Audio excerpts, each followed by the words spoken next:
Hello friends, welcome back to this channel.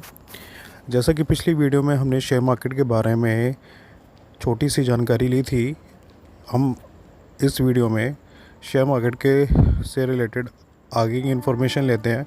और जैसा कि मैंने आप लोगों को बोला था कि मेरी हमेशा अप्रोच एक लेमैन के हिसाब से रहेगी, तो मैं कोशिश करूँगा कि बहुत ही बेसिक से बेसिक चीज़ें मैं अपनी जानकारी में पूरी दूँ। चलो आगे बढ़ते हैं। जैसे पिछली वीडियो में मैंने बताया था कि शेयर मार्केट क्या होती है। शेयर मार्केट वो प्लेस होता है, वो जगह होती है जहाँ पर कि एक लिस्टेड कंपनी के शेयर्स जो हैं खरीदे और बेचे जाते हैं। फिर सवाल उठे थे कि ये शेयर्स क्या होते हैं और ये लिस्टेड कंपनियां क्या होती हैं। इस तरीके के काफ़ी सारे सवाल उठे थे। तो मैं आगे आप लोगों को इस चीज़ को समझाने के लिए बहुत ही सिंपल से एग्ज़ाम्पल लेता हूँ। मैं यहाँ पे थोड़े से किताबी उदाहरण आप सब लोगों के सामने लेकर आता हूँ, जिससे कि ना आप लोगों को बहुत सिंपल तरीके से क्लियर हो जाएगा कि शेयर्स और ये कंपनियाँ, लिस्टेड कंपनियाँ क्या होती हैं। वो बहुत स्टेप बाय स्टेप आप लोगों को समझाता हूँ। सपोज़ एक आदमी है अजीत नाम का, जिसने कि अपना अभी एक नया बिज़नेस चालू किया है। अब उस नए बिज़नेस को शुरुआत करने के लिए ये तो पक्का है कि वो कुछ उसमें अपनी पूंजी लगाएगा, जब भी वो बिज़नेस स्टार्ट कर पाएगा। और वो पूंजी वो अपनी जेब से भी लगा सकता है और किसी से लोन लेकर भी लगा सकता है। लोन लेने के लिए उसके पास बहुत जगह होती हैं, जैसे कि वो अपने किसी रिश्तेदार से लोन ले सकता है, किसी बैंक से लोन ले सकता है। बहुत जगहों से वो अपने बिज़नेस को स्टार्ट करने के लिए लोन ले सकता है। अब जो वो कैपिटल वो लेकर आएगा, अपने कैपिटल मतलब पूंजी जो लेकर आएगा वो अपने व्यापार में, वो पूंजी सारी उसकी अपनी लगी हुई है।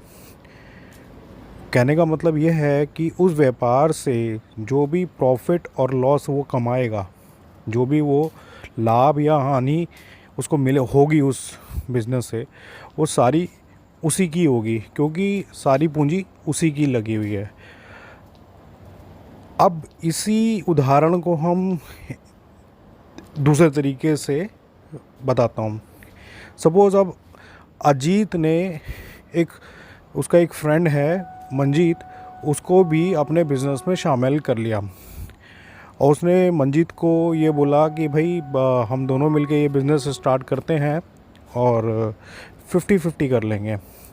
अब जब 50-50 की बात आती है तो क्या होता है कि जो बिज़नेस को स्टार्ट करने के लिए जो पूंजी चाहिए उसमें अजीत आधी लेकर आता है, ऐसे ही मंजीत भी आधी लेकर आता है। अब उस बिज़नेस में जो भी लाभ और हानि होगी वो दोनों में 50-50 डिवाइड होगी। अगर लाभ होता है उस बिज़नेस से तो प्रॉफिट होता है, तो जब भी 50-50 डिवाइड होगा। और अगर उसमें लॉस होता है बिज़नेस में तो तब भी उन दोनों में 50-50 डिवाइड होगा। अच्छा, ये हुआ दूसरे तरीके का उदाहरण। अब तीसरे तरीके का उदाहरण कि यहाँ पर नंबर ऑफ पार्टनर्स बढ़ गए, 2 से 3 हो गए, 3 से 4 हो गए, 4 से 5 हो गए। ठीक है, इस तरीके से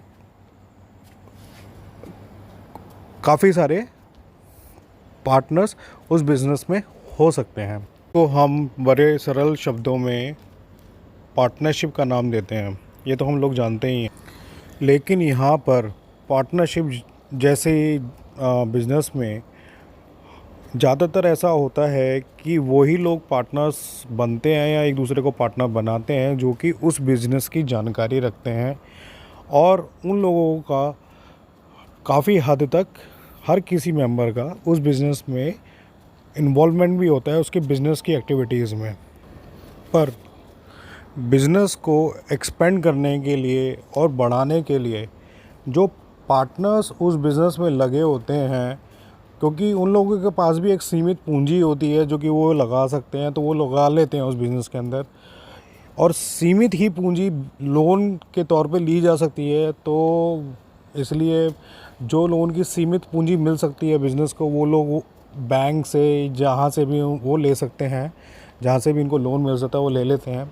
लेकिन वो बिज़नेस एक्सपेंशन के लिए जहाँ पर कि पूंजी इतनी चाहिए कि जो कि आप लोन से या अपनी पर्सनल पूंजी से पूरी नहीं कर सकते, तो उस केस में पैसा कहाँ से आएगा?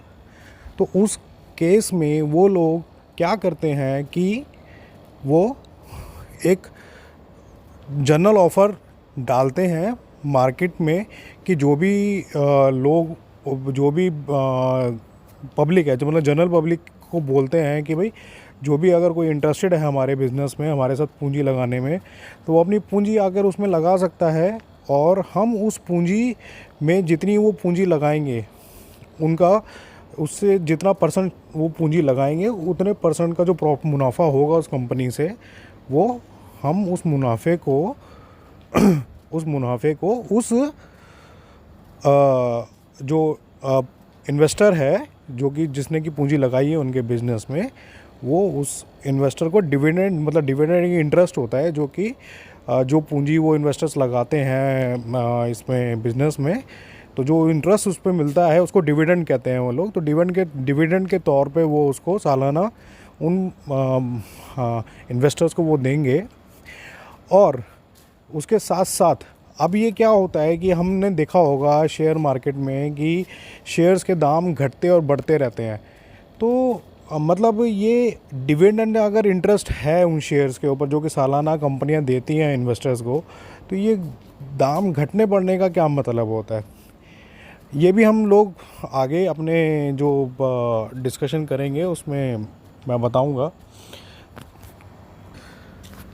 अच्छा, अब जब बात पब्लिक के ऊपर आती है, तो वहाँ पर पब्लिक के ऊपर आने पर सबसे बड़ा रोल जो आ जाता है वो गवर्नमेंट का आ जाता है।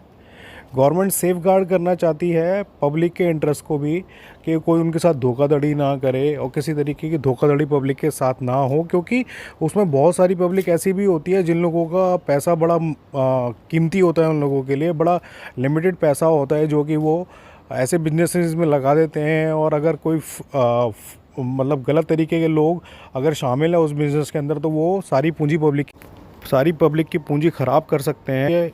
इसको भी मैं बड़े सरल तरीके से आप लोगों को समझाऊंगा अपनी नेक्स्ट वीडियो में। बस इस बारी के लिए इतना ही। आप लोगों का बहुत बहुत धन्यवाद कि आपने मुझे आपका इतना प्रेशियस टाइम मुझे दिया, और मैं आशा करता हूं कि आप लोगों को ये वीडियो बहुत पसंद आएगी। तो कृपया कर मेरी वीडियो को लाइक करना और मेरे चैनल को सब्सक्राइब करना ना भूलें।